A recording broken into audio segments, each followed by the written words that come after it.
Hi Chuck, it's Sunday afternoon and I got your email about Insightly and the fact that you were finding it less than intuitive. So I decided that I would just do a little video tutorial to show you what the Insightly rep suggested. So this is the main page. When I signed in, I'm on the home page. And then what a typical user would do, if there's a new client, the first person, and that would be Joe, would click on projects. Now, I would assume if there's a new client, either somebody lets me know or you know, or maybe we can, give Joe a tutorial on how to do this, but somebody needs to start a project.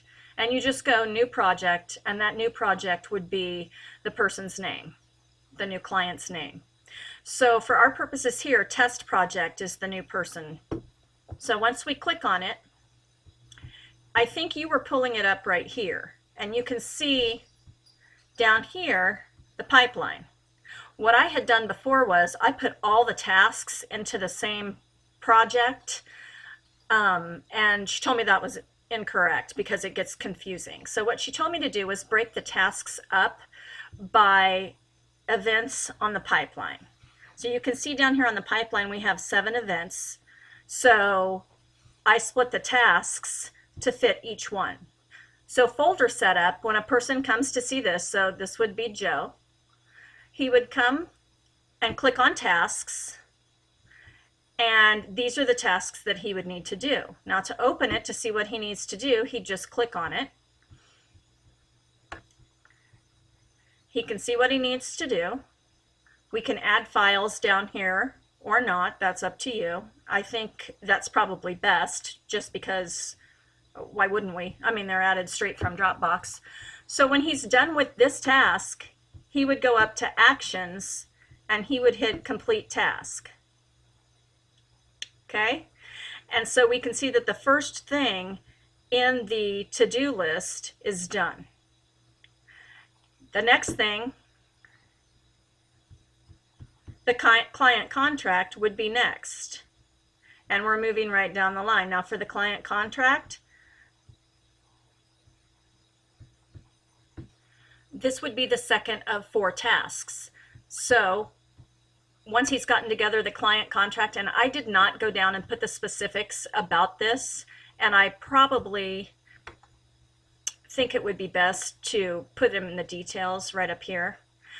I didn't do that because I wanted to make sure that this was the route you wanted to take before I took the time to put everything in here. So kind of waiting for you to let me know what you want to do. So when he's done with the client contracts, or whomever, they hit complete and they go to task number 3 in new folder creation. And this is where you create the client folder in Dropbox. And again, under details, we could put the specifics of what they need to do here. Okay, we can either put it down in task comments down here, or when we edit it, there's a way to do that right up here in details. Okay, so let's pretend like this is done. Complete this task, and then email Chuck when pricing and part 6 of CSU are done. We'd click on that, and that would be done by the person. There is also a way to make sure that you are attaching all emails about this project to the Insightly account, and that would be, every person is given the oh gosh, where's mine?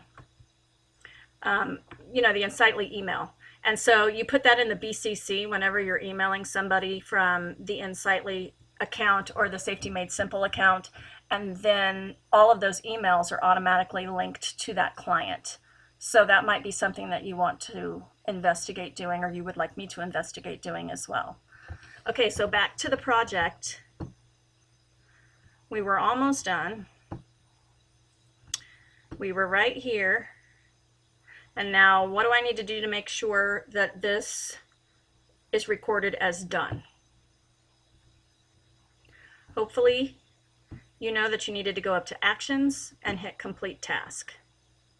Okay, so all of the tasks for that part 1 are done.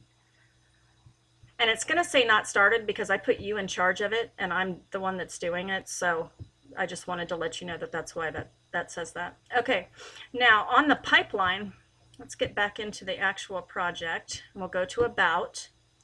On the pipeline, this is done. And this is what I sent in my email when you need to click Change Pipeline Stage.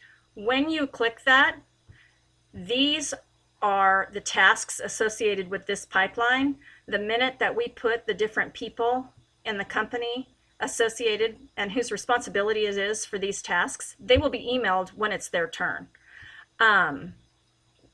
Through Insightly, of course, but they will get the notification that it's their turn to continue this particular project. So we'll click Change Stage. Okay, and then if I go to mine, you can see that on my particular homepage, I've now got all those tasks added because I made myself responsible for these. Okay, so I was automatically emailed that, hey, it's my turn to work on this. So if Carrie was in charge of a piece and Christy was in charge of a piece, they would get those emails as they progress through the project. So I hope that helps you understand kind of what we did. She thought it made a lot more sense to do it that way. Again, when you're just visually looking at it, you can see what piece of that pipeline we're on here.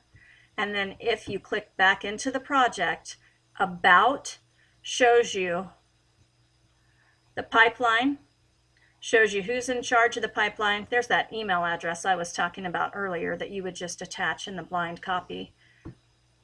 If you go to history, it's going to tell you who's been working on it and what they've been done. Wow, that's great for a grammar teacher, right? And what they've been doing. So right here, you'll see that I was in charge of this, so I changed it to the next piece of the pipeline. So it gives you a detailed rundown of who has done what. Again, if we're attaching that BCC for the emails, under emails, everything associated with this client would go here. Notes that you need to make back and forth between each other could also go in here. Files, again, these are the things that they've been going to Dropbox to grab. They can grab those from right here. Tasks so far, these are the tasks that are completed. These are the tasks that I just initiated by going to the second piece of the pipeline. And then events, there will be none because those are phone calls or meetings, and it changes the dynamics of what you're doing, and it looks really weird when you assign those to people. So she told me just to do to-dos for everyone, and then that would help. So again, if you click back on About, you'll be able to see everything, and you can kind of do what I just did by clicking on tasks, clicking here, pretending that you're doing whatever it says to do, and then you go to actions and complete. If you decide that you want me to add the specific details under each one of these, let me know. I don't know whether this is enough. I'm assuming that the people in the company have been doing this long enough that they kind of know what steps they are, and this is a refresher to make sure that they don't forget steps. If I'm incorrect about that, you need to let me know, and I can get very detailed and use verbatim what you wrote. I just don't want people to get lost in reading that and have it take more time if they kind of know what to do, and this is just a checkpoint for them. So let me know what questions you have, and we will talk soon. Thanks.